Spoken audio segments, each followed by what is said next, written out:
वंदना। तो मुझे लगता है ये कुछ लोग भारत में भारत का गीत नहीं गाना चाहते, ये शरिया लागू करना चाहते हैं। अच्छा। और अफसोस की बात ये है कि इतनी बड़ी पार्टी देश की मुख्य विपक्षी पार्टी, और वो पार्टी जिसने भारत की आज़ादी की लड़ाई में एक महत्वपूर्ण भूमिका अदा की, और किसने नहीं गाया वंदे मातरम? खान अब्दुल गफ्फार खान, जिन्हें कितनी श्रद्धा से भारतीयों ने देखा। जी। मौलाना आज़ाद, अशफाक उल्लाह खां, नेताजी सुभाष चंद्र बोस, शहीद आजम भगत सिंह। अब शहीद आजम भगत सिंह, पंडित चंद्रशेखर आज़ाद, राम प्रसाद बिस्मिल, अशफाक उल्लाह खां, इन सबसे बड़े हो गए कांग्रेस पार्टी के नेता।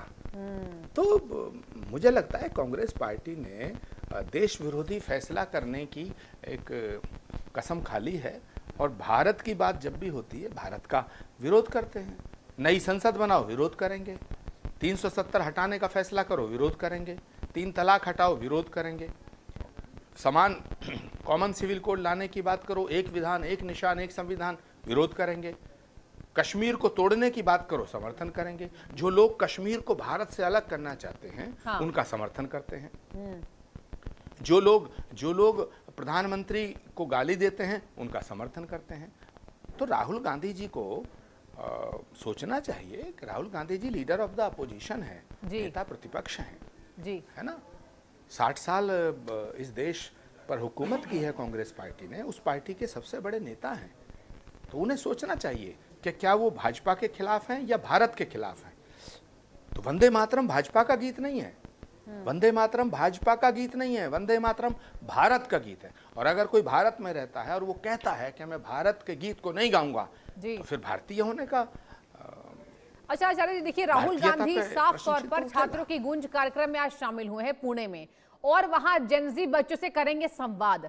अब ऐसे में राहुल गांधी बच्चों को साध रहे हैं, जेनजीज को साध रहे हैं, और आपने देखा होगा आचार्य जी की कल पैलेट गन के मुद्दे को लेकर थाने के बाहर वो अडिग रहे और वहां पे डटे रहे। तमाम बड़े बड़े लीडर्स वहां पर नजर आए, कुमारी शैलजा भी थी। अब ऐसे में जेनजी को साधने की रणनीति को कैसे देख रहे हैं आप?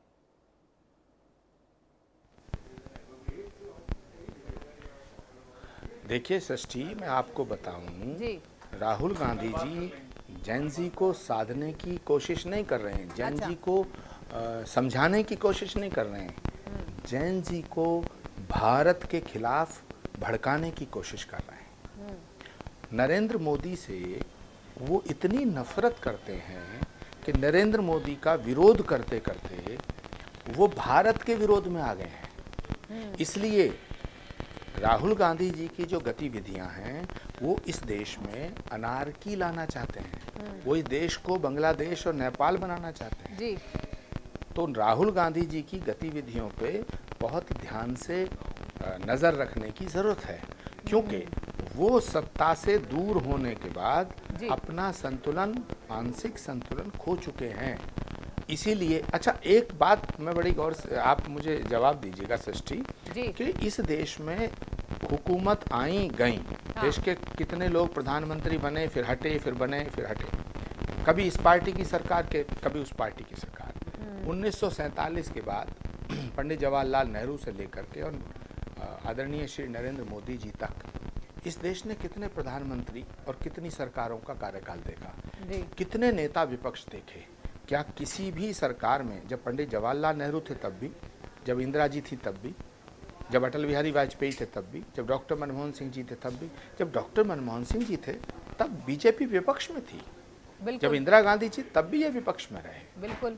तो क्या किसी विपक्ष के नेता का आचरण, क्या किसी विपक्ष के लीडर ऑफ द अपोजिशन का की भाषा या उसका एक्ट देश के खिलाफ हुआ?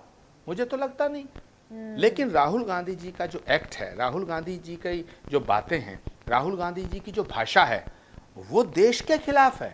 अच्छा। मैं भारत के प्रधानमंत्री से और भारत के गृह मंत्री जी से ये निवेदन करना चाहता हूं कि राहुल गांधी जी की गतिविधियों पर बहुत ज्यादा बारीकी नजर रखने की जरूरत है। ऐसा ना हो कहीं देर हो जाए। ये देश में अराजकता वादी तत्वों का समर्थन करते हुए देश के युवाओं को भड़काने का काम कर रहे हैं। ये देश के युवाओं को सरकार के खिलाफ नहीं, ये देश के खिलाफ भड़काना चाहते हैं। आचार्य जी ये बहुत बड़ा अपराध होगा। हाँ, लेकिन राहुल गांधी, जो आपने तमाम बातों का जिक्र किया आचार्य जी, कि देश विरोधी कहीं ना कहीं